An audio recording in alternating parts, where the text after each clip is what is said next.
लोक सलून सुरू करतात आता, क्लायंटला सांगायचं पहिली गोष्ट लक्षात ठेवा, कितीही मी तुम्हाला रोज जरी ट्रीटमेंट दिली तरी तुम्ही कोरियन स्किनचे होणार नाहीत. तुम्हाला असं वाटेल कुठनं सेमिनारला आले नाही, कोरियन स्किन होणारच नाही.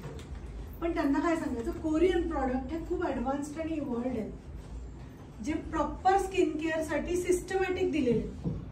काय झालंय मार्केटमध्ये सांगते, चांगले प्रॉडक्ट्स वापरणारी खूप कमी लोक आहेत.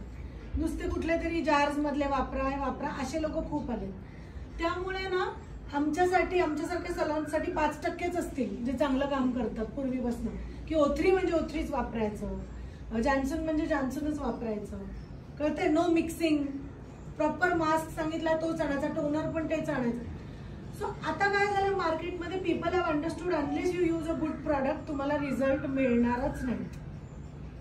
ओके, मग Korean industry has evolved in everything, food पासनं कॉस्मेटिक पर्यंत, राईट फ्रॉम लोक कोरियन शिकायला पण लागली आहेत. ओके, सो समोर एक असा एक मार्केटचा ट्रेंड असतो ना, तो असा वर आलेला आहे. बट काहीही असू देत, लोकांना रिझल्ट जेव्हा मिळतात तेव्हा आपण कितीही मार्केटिंग केलं, किती ॲडव्हर्टिजमेंट केली तरी पण जेव्हा तो रिझल्ट आणि तुमचं मार्केटिंग किंवा तुमचं क्लायंटला सांगणं, मी मार्केटिंग का म्हणते, कारण तुम्ही क्लायंटला सांगणार आहात बरोबर, हे जोपर्यंत मॅच होत नाही तोपर्यंत क्लायंट तुमच्यावर विश्वास ठेवणार नाही. याच्यासाठी तुम्हाला नॉलेज काय पाहिजे, की मी फक्त किट उचललं आणि ट्रीटमेंट केली नाही. याच्यासाठी आपल्याला नॉलेज काय पाहिजे, प्रॉडक्टचे इन्ग्रेडियंट्स काय आहेत, माझ्या क्लायंटची स्किन काय, आणि मी जर एखाद्याला प्रॉमिस करते नाही तुला मी रिझल्ट देईन, तर मला तिच्या स्किनला मॅच होणारे प्रॉडक्ट्स माझ्याकडे आहेत का. फॉर एक्झाम्पल आत्ता आपण हिला चूज केली का, कारण आत्ता सेमिनारमध्ये आम्हाला रिझल्ट दाखवायचा आहे.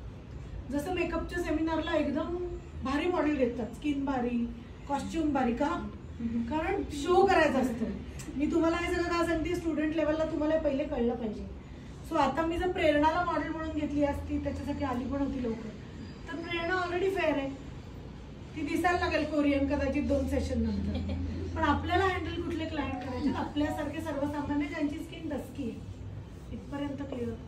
ओके, आता नुसते प्रॉडक्ट वापरून कुठल्याही ट्रीटमेंटचा रिझल्ट येत नाही. सो मॅम आज तुम्हाला न्यूट्रास्युटिकल्स म्हणजे इंटेकसाठीचे जे विटॅमिन्स आहेत किंवा त्यांच्या काही प्रॉडक्ट्स आहेत ते पण शिकवणार आहेत. कारण तुम्ही सगळे जापनीज वगैरे कोणी बघा, हे high level of collagen intake यांचा खूप चांगला आहे, जो आपल्याकडे इंडियात इतके वर्ष नाही आहे. सीवीड्स जो आपण ॲडव्हान्समध्ये वापरतो ते सीवीड खातात, या दे ईट सीवीड्स, त्याच्यामुळे स्किन खूप चांगली असते त्यांची, नेल स्ट्रॉंग असतात. ओके, सो हे सगळं आज जेव्हा शिकता तेव्हा नुसतं प्रॉडक्टवर भर देऊ नका, अंडरस्टँड द ट्रीटमेंट सायकल. बरोबर आहे, येस, की it is not just your external but your internal treatment also. So for example, मी नाव विसरलेचं, निकिता जर माझी क्लायंट आहे, ॲज अ ब्राईड आहे, 6 महिन्यांनी निकिताचं लग्न आहे, तर